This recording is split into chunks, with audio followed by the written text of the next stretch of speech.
माझे नाव अर्चना. हो, ही गोष्ट तेव्हाच आहे जेव्हा माझ्या आईला बाळ होणार होतं.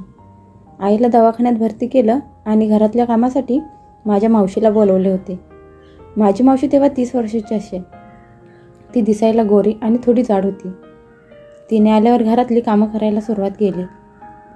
एक दिवस असाच निघून गेला. दुसऱ्या दिवशी तिने घरातली सगळी कामं केली आणि मग रात्री माझ्या शेजारी झोपायला आली. माझ्या शेजारी माझे पप्पा आणि दुसऱ्या बाजूला मावशी झोपली होती. मी त्या दोघांच्या मध्ये झोपले होते, पण मला नेहमी एका कडेला झोपायला आवडायचं. म्हणून मग मी मावशीला म्हणाले की तुम्ही या इकडे झोपा, मी त्या बाजूला झोपते, नाहीतर मला रात्रभर झोप नाही येणार. तिनं ते मान्य केलं. मावशी थोडी जाड होती, त्यामुळे तिला झोपायला जरा जास्तच जागा लागत होती. बहुतेक त्यामुळेच ती माझ्या पप्पांच्या जवळ पोचली होती. काही वेळ ती झोपली होती आणि त्यानंतर अचानक ती उठली आणि आतमध्ये जाऊन माझ्या आईचा गाऊन घालून आली.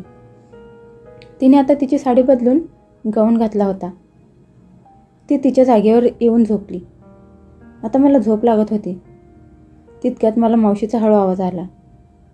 ती म्हणत होती की थोडं बाजूला व्हा, तुमचा हात काढा.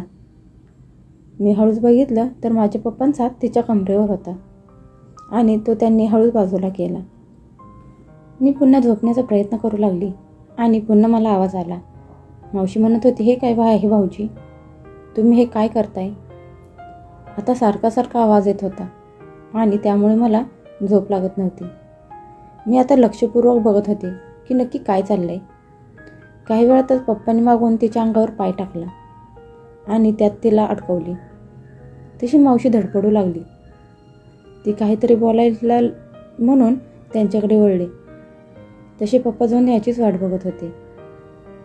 मावशीने त्यांच्याकडे तोंड करताच पप्पाने तिला किस केलं. मावशी थोडी बिचकत होती, म्हणून ती तिथून बाजूला व्हायचा प्रयत्न करत होती, पण पप्पांनी तिला आवळून पकडलं होतं. पप्पांनी मावशीचा गाऊन वर केला तसा तिने त्यांचा हात पकडला.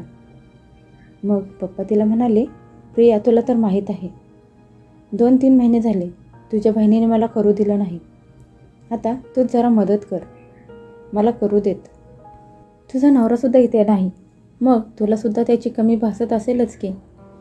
मावशी स्वतःला बाजूला सारत त्यांना म्हणाली, नाही भाऊजी, हे चुकीचं आहे, तुम्ही काहीतरी बोलताय. पप्पा म्हणाले, काहीतरीच नाही, मी बरोबर बोलतोय, यात काही चुकीचं नाही. आम्ही आपली गरज पूर्ण करतोय, यात काय चुकीचं आहे? आणि रोज रोज कुठे आपण करणार आहोत? हे ऐकून माझी मावशी म्हणाली, नाही, नको, हे चुकीचं आहे, तुम्ही थोडं समजून घ्या. पप्पा म्हणाले, काही चुकीचं नाही, मी बरोबर समजतोय, म्हणूनच तर म्हणतोय. असे म्हणत माझे पप्पा तिच्या अंगावर चढले आणि तिला किस करू लागले. ते तिला किस करू लागले तशी माझी मावशी पहिल्यांदाच भीतीने आणि मग लाजून आपले तोंड इकडे तिकडे करू लागली. मग ती गप्प पडून राहिली आणि पप्पा तिला किस करू लागले. काही वेळातच माझी मावशी गरम झाली आणि तिने अचानक माझ्या पप्पांना किस करायला सुरुवात केली. माझ्या पप्पांनी लगेच तिचा गाऊन पूर्ण वरती केला आणि तिची चड्डी काढली. आता माझी मावशी खालून पूर्ण नांगडी झाली होती. माझ्या पप्पांनी त्यांचा हात तिच्या खाली घातला आणि तिच्या पुच्छेत बोट घालणार तोच तिने त्यांचा हात पकडून बाजूला केला. माझे पप्पा म्हणाले की हात सोड, हात सोड प्रिया, तुझी पुच्छी किती मस्त आणि मोठी आहे. हे ऐकून माझी मावशी हळूच लाजत म्हणाली की तुमचा बाबूरावसुद्धा चांगलाच मोठा आहे की. हे ऐकताच माझ्या पप्पांनी तिला विचारलं की तुला कसं माहीत?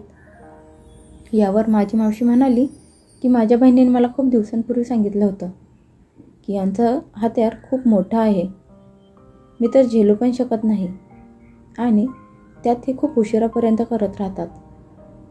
हे ऐकून माझे पप्पा हसत म्हणाले, ओ, असं आहे का? बरं प्रिया, तू मागून करून घेतलेस का कधी? माझी मावशी म्हणाली, म्हणजे? मला काही समजलं नाही. माझे पप्पा तिला म्हणाले की अगं, मागून म्हणजे कधी गांडीत घालून घेतलं आहेस का? ती म्हणाली, हो, आमचे तर वरचेवर मागूनच करतात. माझे पप्पा म्हणाले की मग तर खूप मजा येईल आज, मी सुद्धा मागूनच करणार. ती काहीच बोलली नाही.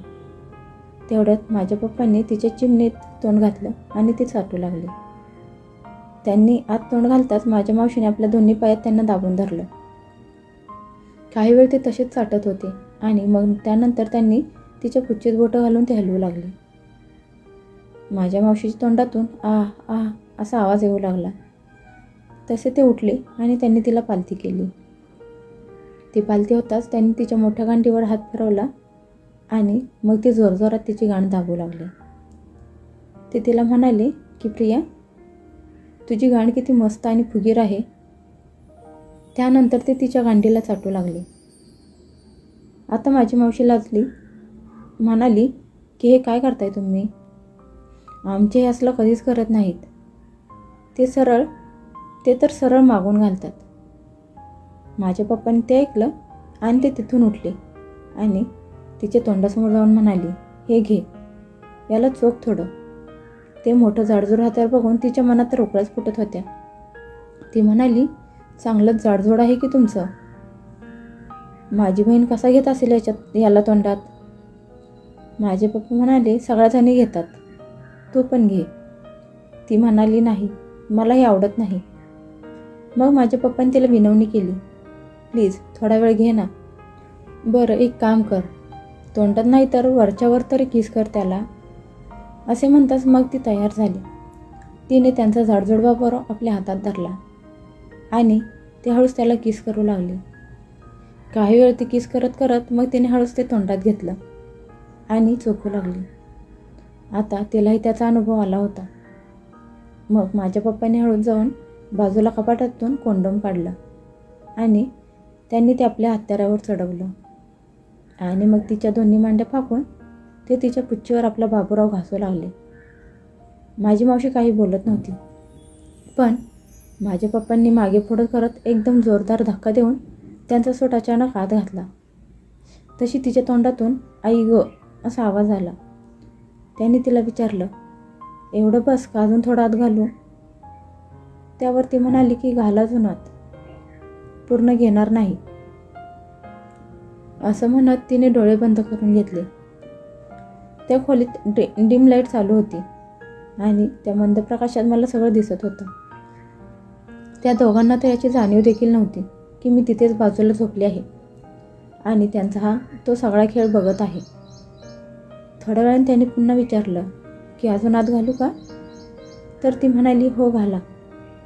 मग ती म्हणाली की अजून काय घालू? पूर्ण तर तू घालून घेतला आहेस. हे एकतर माझ्या मावशीला आश्चर्य झाले आणि तिने खाली बघितलं. हात्यार पूर्ण आत गेलं होतं आणि तिने लाजून तोंड फिरवलं. तसे त्यांनी जोरजोरात दणके द्यायला सुरुवात केली. पचपच असा आवाज येऊ लागला. त्या दोघांचा कार्यक्रम चांगलाच रंगात आला होता. आता माझ्या मावशीला मजा येऊ लागली होती आणि ती पूर्णपणे तापली होती. ती आहा करत म्हणत होती, अजून करा, अजून करा, अजून जोरात करा. आणि माझे पप्पा पण तिला जोरदार ठोकत होते. ती सुद्धा आता तिची कंबर वर खाली करून अजून आत घेत होती. ती जास्तीत जास्त आत घेण्याचा प्रयत्न करत होती.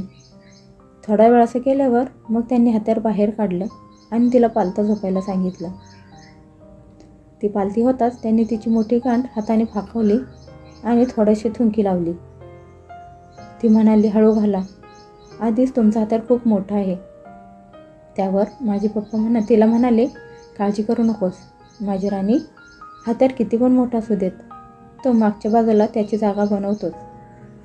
मग त्यांनी त्यांचा सोट हळूच मागे टेकवला. त्यानंतर हळूहळू आत घातला, मग बाहेर काढला, पुन्हा आत ढकलला. माझ्या मावशीची गांड चांगलीच मोठी होती, त्यामुळे त्यांचा बाबूराव पूर्ण आत जातच नव्हता. त्यानंतर त्यांनी तिच्या गांडीला खालून वर उचलली. आता त्यांनी तिचा अगदी ससा केला होता. मग त्यांनी त्यांचा बाबूराव अगदी नीट सेट केला आणि धक्का दिला. तसा त्यांचा बाबूराव थोडा आत गेला. मावशीच्या मागून त्यांचा सोट आत जाताच तिच्या तोंडातून आ आई ग असा आवाज निघाला. पुन्हा त्यांनी अजून थोडा जोर लावला आणि अजून एक धक्का देताच पूर्ण सोट आत घुसला. माझे पप्पा तिला मागून जोरदार धक्के देऊ लागले.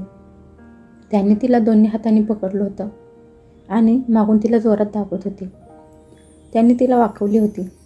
आणि ते तिच्या केसांना आपल्या हातात धरून मागून चांगलेच दणके देत होते. आता तिला सहन होत नव्हतं. तिने डोळे घट्ट मिटले होते. माझे पप्पा मागून तिचे मोठे बॉल हातात धरण्याचा प्रयत्न करत होते, पण ते धक्क्याने जोरात पुढे मागे होत होते. आता तिलाही तिच्या मोठ्या बॉलकडे बघून त्यांची दया येऊ लागली, पण ती काहीच करू शकत नव्हती. तरी त्यातून ती त्यांना एका हाताने धरून पुढे मागे होण्यापासून थांबवत होती. माझे पप्पा मागून धक्के देत होते आणि तिचे बॉल हातात धरून जोरात पिळत होते. तिच्या तोंडातून आता आवाज येऊ लागला, आई ग, मेले, बस करा. पण माझे पप्पा काही ऐकायला तयार नव्हते. अखेर ती त्यांची मेहुणी होती, त्यामुळे त्यांना वाटत होतं की हिच्यावर देखील आपलाच हक्क आहेच की. ती बस करा म्हणून विनवणी करत होती, पण माझे पप्पा तिला म्हणत होते की थांब थोडं अजून, खूप मजा येत आहे. माझी मावशी आता रडकुंडीला आली होती, पण माझे पप्पा आता ऐकायला तयारच होत नव्हते. ते तिला मागून जोरात धक्के देतच होते. मग त्यांनी त्यांच्या हातावर मागून बाहेर काढलं आणि तिला खाली झोपवलं. तिच्या पुच्चीत घातलं. आता ते तिला पुढून करू लागले. त्यांनी हळूहळू त्यांचा स्पीड वाढवला. तसा तिच्या तोंडातून जोरजोरात सुस्कारे निघू लागले. ती देखील चांगलीच रंगात आली होती आणि ती माझ्या पप्पांना दोन्ही हातांनी जोरात तिच्या अंगावर जोरात दाबून घेत होती. बराच वेळ त्यांचा हा खेळ चालू होता आणि ते दोघेसुद्धा आता चांगलेच थकले होते. काही वेळाने माझ्या पप्पांनी तिला ठोकता ठोकता जोरात दाबून धरली आणि तेव्हा कुठे ते दोघे मोकळे झाले. दोघांनी एकमेकांना जोरात दाबून धरलं होतं आणि बराच वेळ ते तसेच पडून राहिले. मला त्यांच्याकडे बघून ते नवरा बायको असल्यासारखंच वाटत होतं. मग काही वेळाने ते दोघे वेगळे झाले. माझ्या मावशीने जवळ असलेला टॉवेल घेतला आणि स्वतःला पुसलं आणि मग पुन्हा गाऊन घातला. माझ्या पप्पांनी देखील बाथरूममध्ये जाऊन कपडे घालून आले आणि मग ते पुन्हा त्यांच्या जागेवर झोपले. माझे पप्पा माझ्या मावशीला जवळ घेत म्हणाले, प्रिया, आज तर खूप मजा आली. ती म्हणाली, हो, मलासुद्धा आज खूप मजा आली. मग ते दोघे पुन्हा एकमेकांना चिटकून झोपले. त्यानंतर त्यांनी लाईट बंद केली. काही वेळ शांतता पसरली आणि मग मला झोप लागली.